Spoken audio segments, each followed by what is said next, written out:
Pessoal, fazer um teste aqui, boa noite. O teste principalmente é para explicar alguns conceitos sobre a Revolução Francesa que parece que tiveram mais dúvidas aí dos alunos, a relação do conceito de estados dentro da Revolução Francesa. O que é um estado? Então a gente divide a sociedade francesa numa espécie de pirâmide. Isso porque o topo ali ele é menor e a base é maior. Então, quase 90% das pessoas, então 9 em cada 10 pessoas na França pré-revolucionária, antes da Revolução, elas eram formadoras ou integravam o chamado terceiro estado. Tá? O terceiro grupo de pessoas. É isso que é um estado. Um grupo de pessoas, uma camada social. E por que a gente usa a palavra estado e não camada social? Porque não havia movimentação entre esses diversos estados. Tá? Então, diferente de hoje, onde uma pessoa que é pobre, ela supostamente pode ficar rica, né? Ela, na França pré-revolucionária, uma pessoa pobre não podia se tornar nobre, né? Ela, se ela não fosse membro do clero e conseguisse alcançar altos cargos dentro da igreja, ela ficaria para sempre, durante toda a sua vida, dentro daquele chamado terceiro estado. Então, e também contra-intuitivamente, de maneira diferente do que a gente pensa, a burguesia e o campesinato, a burguesia e os trabalhadores, elas estavam juntas nesse terceiro estado. Não necessariamente eram o mesmo grupo, mas faziam parte, ou seja, tinham os mesmos grupos de privilégios e direitos do que todos os outros membros. Então, tanto a burguesia quanto os trabalhadores, tanto da cidade quanto do campo, a burguesia e esses trabalhadores, elas estavam juntas nesse terceiro estado. Tá?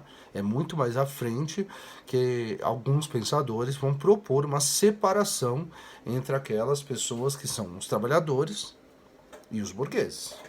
Neste momento da França pré-revolucionária, elas estão juntas ali. Tá? Elas participam desse mesmo terceiro estado. E quando são chamados pelo rei Luís XVI às assembleias, elas têm direito de um voto. Então se ouve as ideias do terceiro estado e eles compõem então um voto. Os burgueses e os trabalhadores apresentam suas ideias e têm direito a um voto. E o que acontece? Um eterno 2-1. O clero e a nobreza, para manter seu privilégio, vota em outras ideias. São duas ideias para manter os privilégios e um voto para manter ou para mudar esses privilégios. E aí não se muda nada. Tá? Então, pelo modo que o rei ouvia essa chamada população, isso nunca iria mudar. Tá? A ideia era ter um voto, então, censitário. Então, somos 9 pessoas, nós votamos por 9. Vocês são juntos 1% da população, ou 10% da população que seja, então vocês têm direito a um voto e nós a 9. Então, esta é a principal ideia que está atravancando aí o processo de entendimento da Revolução Francesa. O que são estados? E para isso, então, eu anexei na atividade uma famosa imagem que representa o terceiro estado segurando em suas costas, né, carregando em suas costas os outros dois. Por quê? Porque só o terceiro estado é que paga impostos. A nobreza, os membros da corte de Luís XVI não pagam impostos. Eles têm direito a terras, eles têm direito à propriedade dele respeitada, tudo que é a eles dado como propriedade é respeitado, assim como da igreja, do clero, mas o terceiro estado não. Qualquer necessidade que o rei tem, ele abre mão da propriedade privada dessas pessoas e vai lá e toma isso em nome, da sua autoridade absoluta. Então, somente os trabalhadores e os burgueses, eles precisam requisitar esse direito à propriedade. Os outros têm esse direito respeitado já pelo rei. Tá? E toda vez que então estoura uma grande crise orçamentária, como é o caso dos antecedentes da Revolução Francesa, o rei recorre ao terceiro estado. Envolveu-se numa guerra e ficou devendo, né? Ficou com os cofres vazios. Quem paga impostos? A terceiro estado. Ah, mas esses impostos não estão a contento do rei, eles não foram considerados suficientes. O que se faz? Aumenta os impostos. Contra quem? Contra o único estado que paga impostos. Tá? Então, além de ter já um imposto exorbitante ganhar pouco, os trabalhadores e mesmo os burgueses, eles têm os seus impostos aumentados como única solução apresentada pelo rei. Então, falta dinheiro, aumenta os impostos. De quem? Do terceiro estado. Ah, mas a gente não concorda. Tá, e a gente do primeiro e do segundo estado concorda. Então são 2-1, né? Então, por conta disso, é que o caminho é radicalizar.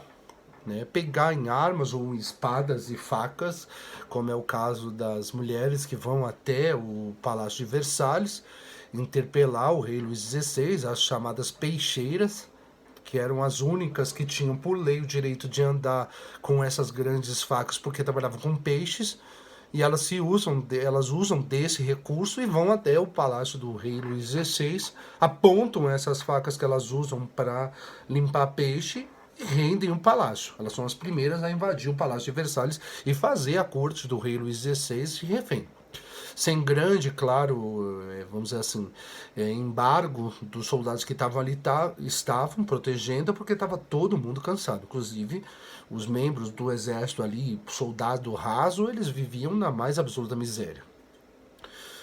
Cabe também fazer um parênteses aqui, de que antes da Revolução, antes de 1789, a França estava passando por um problema climático.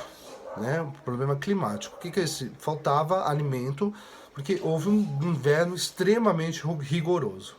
Então esse inverno rigoroso, ele fez ainda mais faltar alimento. Sem alimento o preço sobe, a gente já viu isso na liberdade de mercado, a lei de oferta e procura. Então os produtos eles ficaram muito mais caros, com isso a população pobre conseguia comprar muito menos, né? Claro que somente o terceiro estado. O clero, a nobreza, eles não precisam se preocupar com isso, que além de ter grandes posses, eles podem requisitar a qualquer momento o que a eles julgar necessário. Né? Então, dado esses antecedentes, o fato do terceiro estado estar sempre pagando as contas e está faltando alimento, um terceiro parênteses que é preciso fazer é que a França ela vinha se endividando, inclusive se endividando dentro de um movimento iluminista, porque a França pré-revolucionária ela ajuda durante o ano de 1776 a financiar a independência dos Estados Unidos. Quando os Estados Unidos, né, as chamadas 13 colônias, elas se libertam do rei da Inglaterra, que eles dominam, dizendo, a partir dos ideais iluministas, de que não querem mais obedecer ao poder absoluto do rei. E os franceses ficam absolutamente atônitos.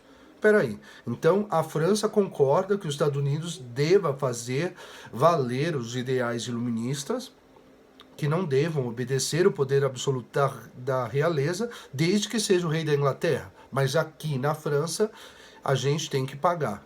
Inclusive respeitar o poder absoluto do rei Luís XVI, inclusive financiar o movimento que ele faz iluminista lá nos Estados Unidos.